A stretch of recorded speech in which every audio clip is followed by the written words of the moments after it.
Well, the white's parked again. And all I'm gonna say is, every day I'm getting closer to taking a bath with a goddamn toaster. I don't know if you've seen it here yet or not, but it ain't gonna be doing much for a while. I broke the hitch frame. This should be kind of straight across, and it's broke the welds here, and it's had to sprung that support piece there to get this gap that I got here now. The other day I was going to mix feed over there, and I was backing the mixer around, and I had the tractor at a more than a 45-degree angle instead of the mixer being straight back here. I mean, it was coming around here pretty hard, and the wheel of the mixer dropped into a rut that was frozen, and it just slammed and jammed everything off to the left here, and it broke this weld here and weld on the back side. And like I say, have that much of a gap. This frame piece here has to be sprung over. This is a sway block, so that's just to keep the arms from getting too much play in them. So I don't know if I can take a sledgehammer and hammer that back over enough to get it into place. I imagine it's cracked welds there probably too. Thing is, I don't have any ability to weld. There's a guy here that does portable welding. I'll have to get a hold of him and see what he would charge to do anything. I mean, I expected the pin that holds the drawbar up underneath there to be the one, anything that breaks. Because it was 2 years ago, this piece here, it's supposed to be supporting the drawbar. It's supposed to be a plate across here, and the drawbar rides in there.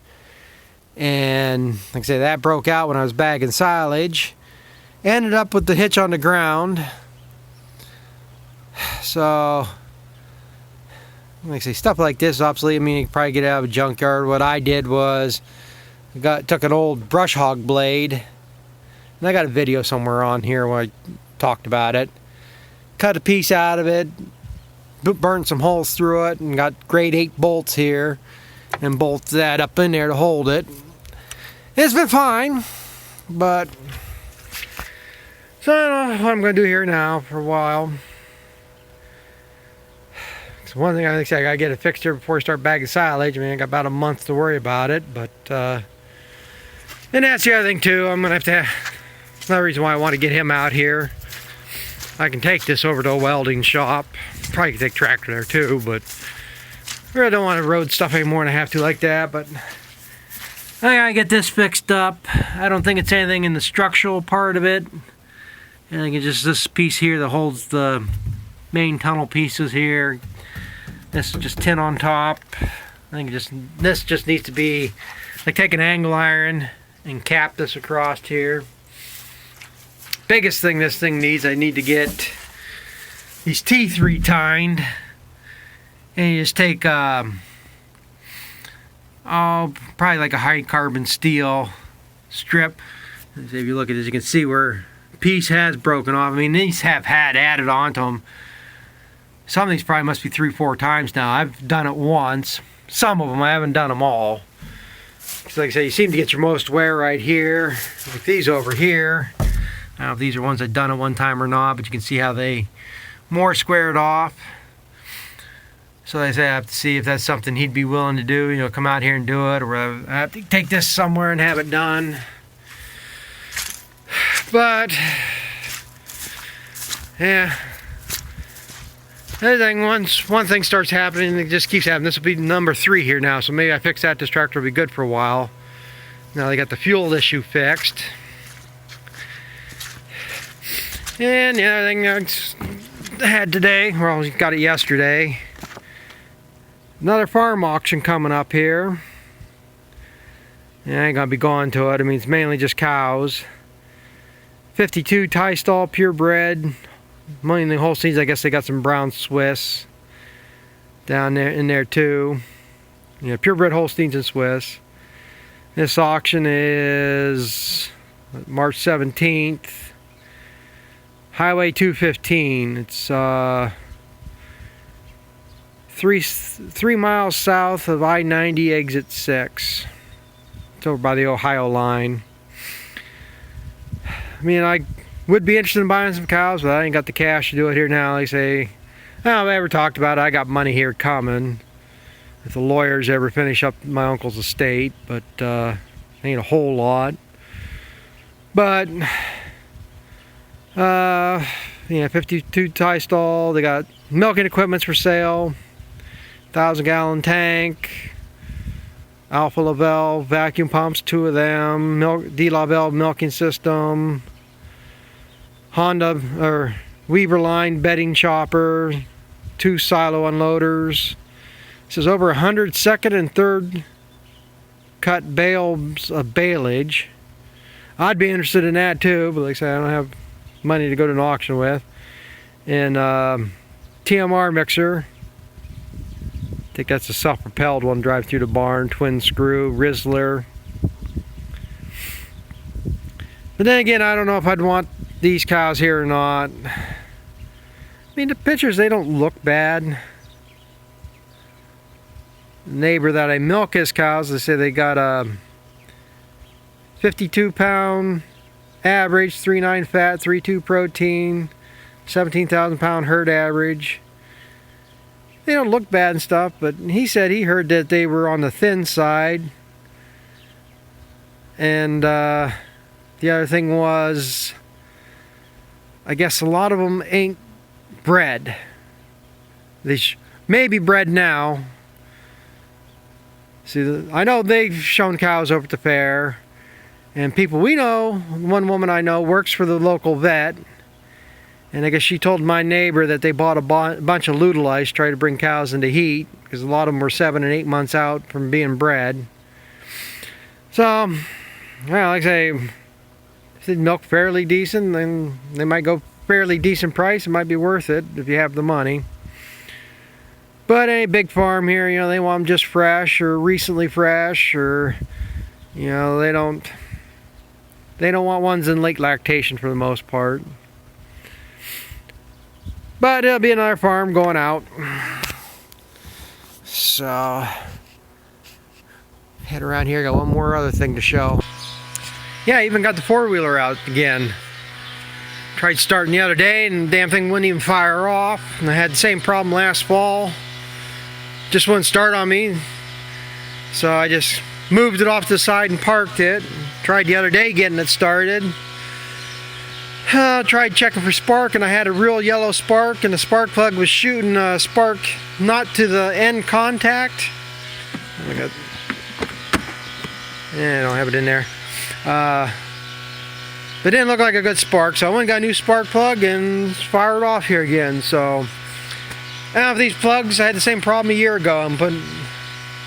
Seems like I changed the plug and it would be fine again. So I don't know if they got these cheap plugs anymore, or what. It's probably Chinese-made plugs. They ain't gonna last. What I was gonna talk about is this here too. The other day I was telling about how this thing pulls off to the side. Well, that one's definitely got a lot of play in it. This one seems bad. This is alright. But I ended up buying another one of them too. But this one has some play. And I have to find a book just for sure, but these front tires should be pointing in a little bit more in the back. I think it's like 1/4 of an inch. Well, when I measured the other day, I had an inch difference between front and back, which shouldn't be much of a problem. It's going to wear the tires faster. But with that play in these bars, you know, I might all of a sudden have the one tire could take up all that slack in them and all of a sudden go off the side and it would pull you. So, I got on the... I tell you, New Holland has the worst parts system on the computer. It's so freaking hard to find anything. But I finally got figured out enough. It doesn't seem to want to bring up stuff for Ford. It's alright for New Holland stuff, but Ford, they're probably trying to phase it out. But anyway, I looked up. I can't remember all the prices here right now, but I got the part numbers, and it was well over $300 for these three pieces. That one's like 140, that one's like 120, and that one was like 90 or something. Figured out to over $300. So I got looking on eBay, and there I come up with 8 or 9 places. I was trying to stick with a place that I normally deal with, like Worthington Ag Parts, or what the hell was the other one? Oh, I can't think here now. But anyway, 7 or 8 came up, and they had combinations of both of them three. You know, they might have 2 of them, and I couldn't find the third one or something. And I was trying to find a place that had all 3 of them, and 2 of them did. And the prices vary, but what I ended up doing, I did go to 2 different places. This is that threaded one. These I got from, it doesn't have the right name on there. These are Atlantic Quality Parts with Capital something's the company.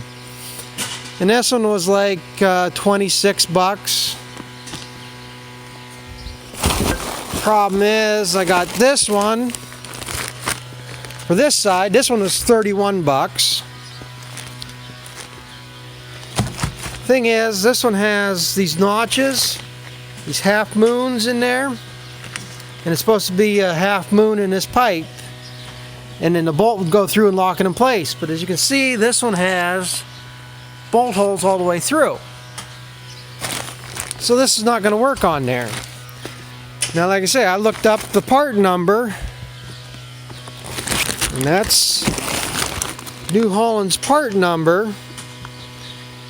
But I don't know if, like I say, there's a difference in years, serial numbers or something. Because even on like this side, they'd all say replaces this, and it has like 7 or 8 part numbers that it would translate to. But this won't work on there. So I'll probably end up sending that back. And that was the thing too. I guess that's the thing that pissed me off. They use stock photos. The reason I ordered this one because they showed a grease fitting in that. There ain't no grease fitting in that one. And that's why I bought this one. They had it for $45. I bought this one from part number Duraforce, I think the company was, for $5 more, and they showed theirs with a grease fitting. So this one was $49. So it worked out to $106 for these 3 pieces. And that's the other bad thing, because I ordered through eBay, they got to collect tax on it now. If I went through the local New Holland dealer, we wouldn't be paying tax. But still, it's cheaper than buying these 3 from New Holland. So either I'm going to go back and try to find the right part number, see if I come up with something different, or I might even just call them, because they do have a 30-day money-back guarantee. So I mean, they should be able to send that back. And maybe if I call them and tell them, they might be able to look up and match it up with something different. And if not, there is they're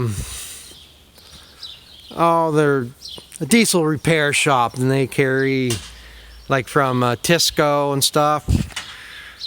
And they're actually the local Peckway dealer here now. I found that out last year. But I might just go over there and see if they can match up something and order it through them. But so I'll worry about that when that happens. Like I say, right now this tractor's got to be on the mixer until I get that weight fixed, because like I say, ain't putting no weight on that drawbar. So like I said, that's why I've been monkeying here the last couple days. So I could replace this one. This will take up a lot of the problem. The only thing I ain't crazy about, which shouldn't make a difference, they're using nylon lock nuts. Well, I guess that's a lock nut on that one too. I guess this one is.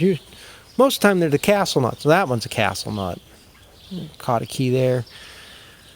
I guess they're, I mean, they'll hold in place. Once you get that pressed up in there, means the press fit in there, tighten that down and it gets locked in there, should be fine. So, that's just why I'm working here now. I'm just getting ready to go mix some feed so I can clean some more barns. It's the same old every day, never ends. So, thanks for watching, and we'll catch up with you later.